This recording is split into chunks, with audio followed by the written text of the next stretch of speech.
Assalamualaikum warahmatullahi wabarakatuh. Halo Sobat Papertat Umat.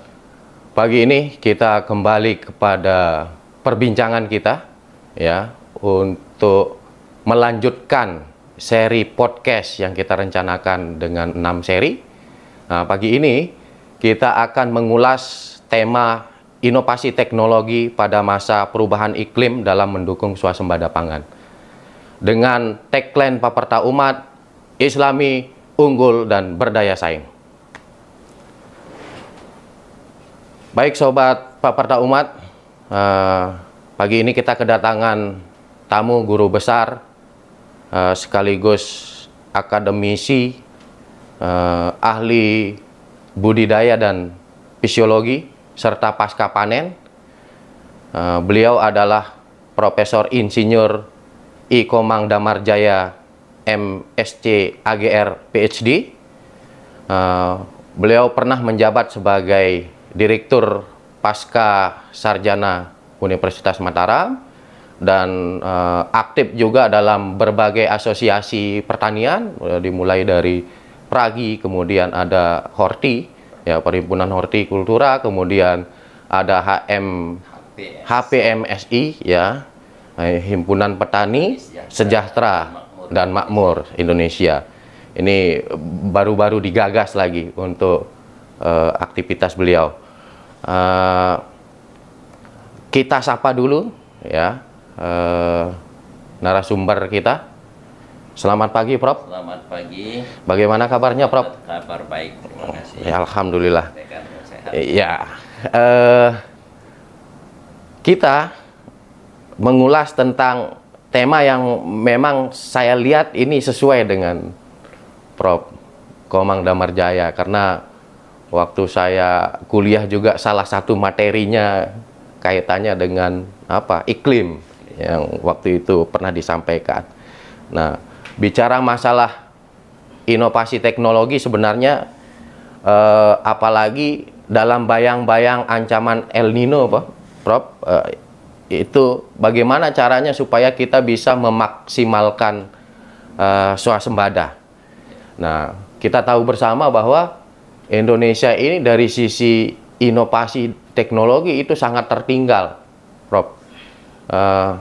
Pada tahun 2020 berdasarkan rilis dari Global Innovation Index, nah, kita itu berada pada posisi 85 dari 131 negara ya yang paling inovatif di dunia ya. Nah, peringkat ini tidak pernah meningkat, malah semakin stagnan atau menurun ya. Di tingkat ASEAN pun kita berada di posisi kedua paling bawah setelah sebelum Kamboja.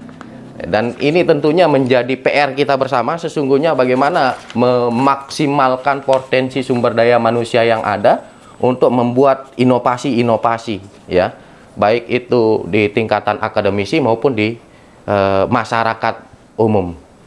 Nah, pertanyaan saya, Prof, yang pertama, apa sebenarnya urgensi dari inovasi teknologi menurut Prof. Komang? Baik, terima kasih Pak Dekan. Jadi memang tidak bisa kita pungkiri bahwa kita sedang menghadapi problem perubahan iklim ini. Dan kita sebagai negara yang mungkin saat ini sudah mulai sebagai negara yang dibilang maju, tetapi kita juga masih punya porsi yang cukup besar masyarakat tani kita yang masih pendapatannya rendah. Nah, merekalah ini yang rentan terhadap dampak dari perubahan iklim. Ya, kenapa mereka rentan? Karena mereka tidak punya modal yang cukup dan tidak punya teknologi untuk beradaptasi. Ya. Jadi mau tidak mau harus kita bantu di sana. Nah, bantunya seperti apa? Nah, kalau kita hanya memberikan bantuan teknologi yang konvensional hanya untuk tujuan-tujuan peningkatan produktivitas, nah ini tentunya akan kita katakan tidak berkelanjutan ya, karena kita tahu kondisi lahan marginal tempat mereka hidup itu tingkat kesuburannya rendah, kemudian air terbatas. Kalau kita menginginkan produksi yang tinggi, maka input harus tinggi. Nah, Bapak tahu konsekuensi dari penggunaan input yang tinggi secara terus-menerus. Nah, oleh karena itulah dibutuhkan suatu inovasi. Nah, sekarang inovasi yang seperti apa? Nah, secara teknik ini disebut dengan apa istilahnya climate smart agriculture, pertanian cerdas iklim. Yang komponennya itu adalah ya pertama peningkatan produktivitas secara berkelanjutan, kemudian kesejahteraan masyarakat, yang ketiga ekosistem terjaga, dan yang keempat ini mengurangi emisi gas rumah kaca. Ini dalam praktik pertanian. Nah, ini yang berat. Nah, kalau kita hanya menerapkan teknologi konvensional, mungkin yang tiga di atas itu bisa tercapai. Tetapi yang keempat ini tidak bisa. Karena kita, Indonesia sudah ikut meratifikasi Paris Agreement. Ya mau tidak mau, kita harus mampu menurunkan emisi gas rumah kaca. Nah, oleh karena itulah Perpres 98 tahun 2021 itu mengatur bagaimana emisi gas rumah kaca dari sektor forestry dan lainnya termasuk pertanian. Ini yang harus menjadi acuan kita dalam menciptakan inovasi teknologi. Ya, jangan sampai teknologi itu hanya meningkatkan kesejahteraan, mensejahterakan masyarakat, produktivitas tinggi, tetapi sesaat dan tidak bisa menekan emisi gas rumah kaca. Nah, itu urgensinya. Nah, kalau kita tidak melakukan mengambil langkah-langkah melalui teknologi itu, maka lahan-lahan marginal yang sekarang harus kita gunakan akibat tingginya laju alih fungsi lahan, peningkatan penduduk yang sedemikian cepat, maka akan semakin rusak lahan. Nah, oleh karena itulah dibutuhkan inovasi teknologi. Itu yang urgent dibutuhkan saat ini. Oke, Prof. Ini kan kita diprediksi triwulan kedua ini akan memasuki ancaman El Nino. Itu seberapa besar sebenarnya ancaman ini dapat mengganggu swasembada? Ya, kita sudah beruntung ya ada triple hit La Nina, 3 tahun berturut-turut kita memperoleh La Nina, sehingga di berita-berita NTB hampir tidak pernah kita dengar kekeringan, ya tidak pernah ada puso. Tapi tahun ini ada peralihan, mulai kita harus berhati-hati. Yang diperkirakan mulai bulan Agustus itu akan kering yang luar biasa.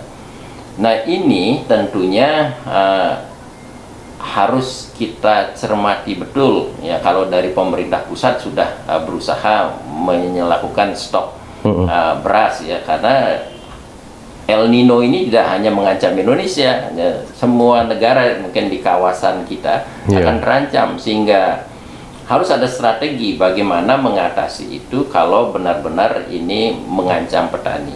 Nah, oleh karena itu teknologi-teknologi yang mengarah kepada efisiensi penggunaan air seperti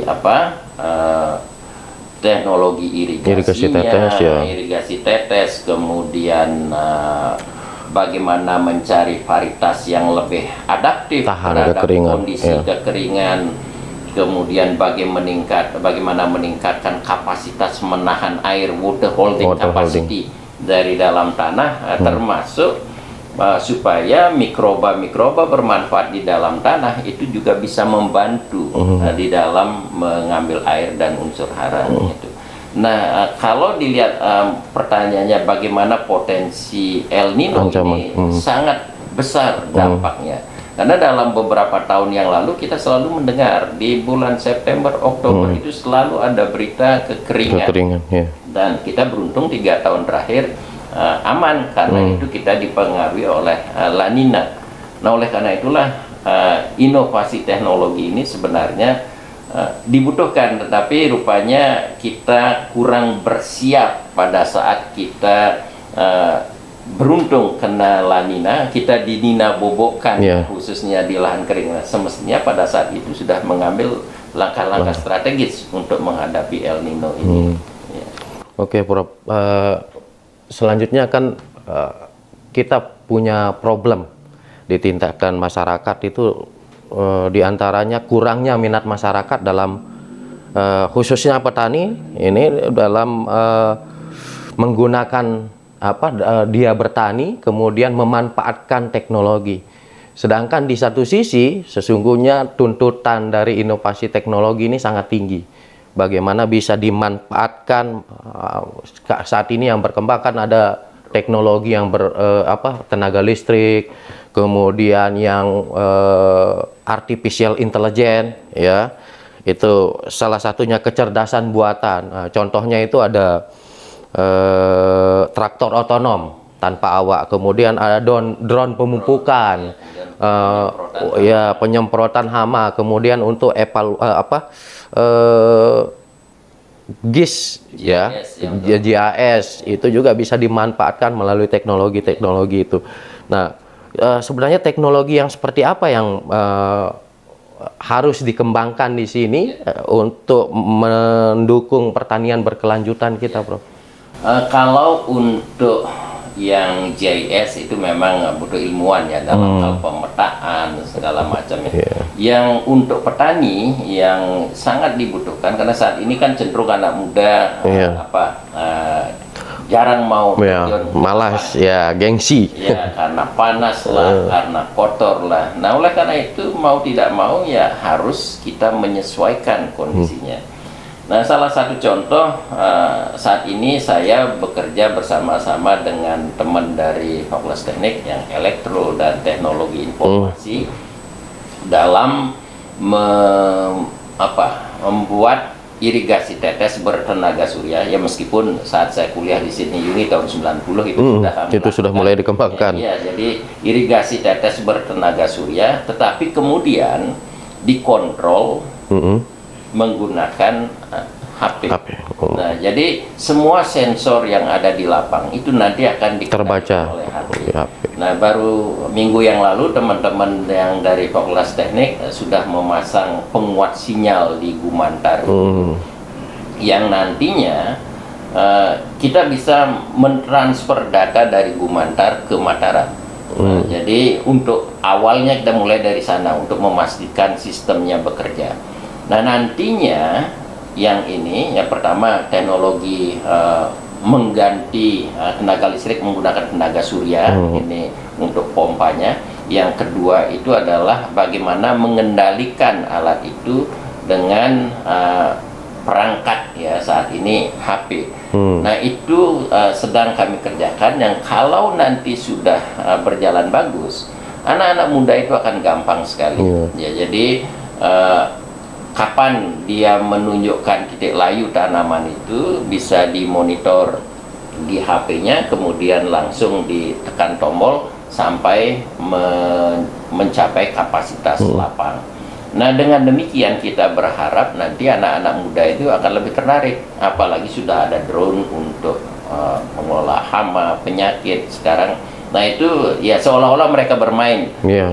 Itu the artificial intelligence seperti robot ya yang dikembangkan di Undip ya, ada beberapa mahasiswa di sana. Ya, robot yang bisa mendeteksi keberadaan hama. Mungkin dia tidak menyemprotkan fungisida, pestisida, tetapi dia bisa menarik hama tersebut untuk masuk ke perangkapnya. Nah, itu memang sangat dibutuhkan untuk menarik minat anak muda kita untuk bertani.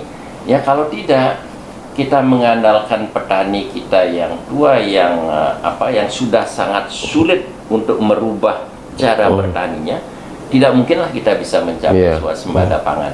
Ya, harus ada langkah-langkah inovatif. Ya, dan anak muda sangat memegang peranan penting. Petani milenial. Ya, asal kebutuhannya yang Internet of Things-nya ini dipenuhi. Oke, gini Prof, kemudian dalam kita mengembangkan inovasi teknologi itu kan ada beberapa hal yang memang sebagai supportingnya. Pertamanya finansial, ya, dari sisi finansial, kemudian dari sisi sumber daya manusianya, dan dari sisi sarana pendukungnya. Nah, kalau Prof melihat sampai saat ini seberapa besar sih kontribusi pemerintah dalam mewujudkan itu? kontribusi pemerintah lewat perbankan itu sudah cukup signifikan sebenarnya ya.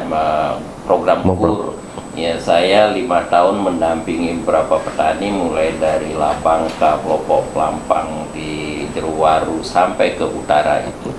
Mereka sangat bersyukur. Nah, saat itu kita gandeng Bank NTB yang kemudian menjadi Bank NTB Syariah.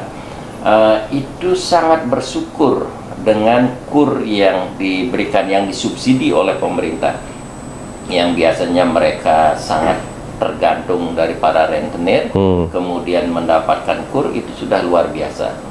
Kemudian pembangunan infrastruktur oleh pemerintah, jadi akses dari lokasi-lokasi kegiatan pertanian untuk mengakses pasar itu sudah semakin baik. Dari sisi mobilisasinya, ya, mobilisasi. Kemudian marketplace, nah sekarang sudah banyak sekali disiapkan seperti itu. Bahkan tadi malam juga kita berbicara tentang HPSM ini juga berbicara tentang marketplace, bagaimana caranya memfasilitasi petani ini dalam menjual produknya secara online. Nah itu juga sudah dikembangkan dengan menguatkan jaringan-jaringan GSM di pelosok-pelosok. Nah itu mungkin secara tidak langsung mungkin tidak disadari, tetapi itulah yang disiapkan oleh pemerintah. Tinggal kita bagaimana kita memanfaatkannya, ya, hal-hal seperti itu. Berarti kerjasama dengan kemitraan bank ya Prof ya. Iya. Kemudian kalau dari sisi anggaran APBD untuk inovasi teknologi, kalau APBD saya tidak begitu paham. Saya kira setiap pemerintah daerah itu punya, tinggal sekarang meletakkan prioritasnya di mana ya, untuk prioritas. Dan pemerintah pusat sudah sangat mendukung pengembangan teknologi ini ya, supaya bisa mengakomodir para pemuda ini ya. Dengan bonus demografi ini kita memang berharap yang pemuda ini berperan baik ya, agar mereka tidak menjadi beban. Ya, saya kira itu dan mungkin ya ada keterbatasan, tapi saya melihat ya, pandangan saya tidak melihat secara subjektif ya, objektif saja. Usaha yang sudah dilakukan oleh pemerintah itu sudah luar biasa sebenarnya. Tinggal bagaimana kita menangkap ya, memanfaatkan apa yang sudah disiapkan itu. Kalau kita pernah dengar misalnya Prof, ini kan kaitannya dengan ada program pemerintah food estate di Labangka. Itu kan mereka menyiapkan infrastruktur teknologi dari hulu ke hilir. Itu sebagai solusinya. Nah, sampai sekarang itu belum, perpresnya belum turun. Belum, kabarnya itu belum positif, Prof. Ini masih tahap pembangunan. Itu mungkin seperti Prof bilang tadi, menunggu Perpres. Perpres. Jadi untuk bisa dieksekusi dengan baik itu kan harus ada dasar hukumnya. Dan ya hal-hal seperti itu sepanjang dia dikelola dengan baik, itu akan ya, pertama selain dikelola dengan baik, ingat itu bahwa kita menandatangani dan meratifikasi Paris Agreement. Ya, jangan sampai kegiatan-kegiatan pertanian baik di food estate atau yang lainnya itu sampai meningkatkan emisi gas rumah kaca. Ya, jadi itu yang perlu diperhatikan. Oke, Prof. Statement terakhirnya, Prof, kaitannya dengan tema kita pagi hari ini. Mungkin Prof bisa memberikan semacam kata-kata motivasi kaitannya dengan ini. Para pemuda, jadi tantangan kita ke depan itu luar biasa. Lahan kita semakin sempit, ya. Yang akan dikasih makan semakin banyak, kemudian ada dampak perubahan iklim.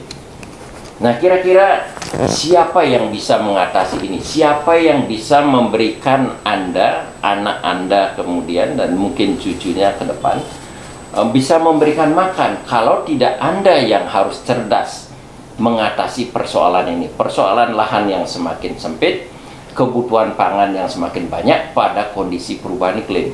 Nah, oleh karena itu, Andalah yang mahasiswa pertanian, orang-orang yang bergerak di bidang pertanian, didukung. Nah, karena sekarang tidak mungkin ini diselesaikan oleh satu bidang pertanian saja. Ini berkolaborasi dengan yang lain sehingga menghasilkan suatu inovasi teknologi yang efisien dalam menghasilkan produk pertanian dan harus rendah emisi.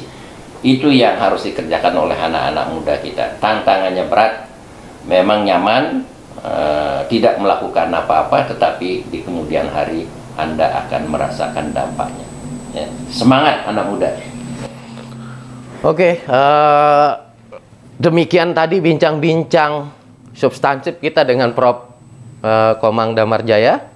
Ini ada beberapa catatan positif saya. Ini terkhusus bagi generasi milenial ini. Itu ada tantangannya dari Prof. Komang tadi. Pertama, teknologi itu sebuah keniscayaan. Nah, bagaimana kita mempersiapkan diri untuk mengembangkannya, khususnya yang generasi muda ini, generasi Z ini. Kemudian ada beberapa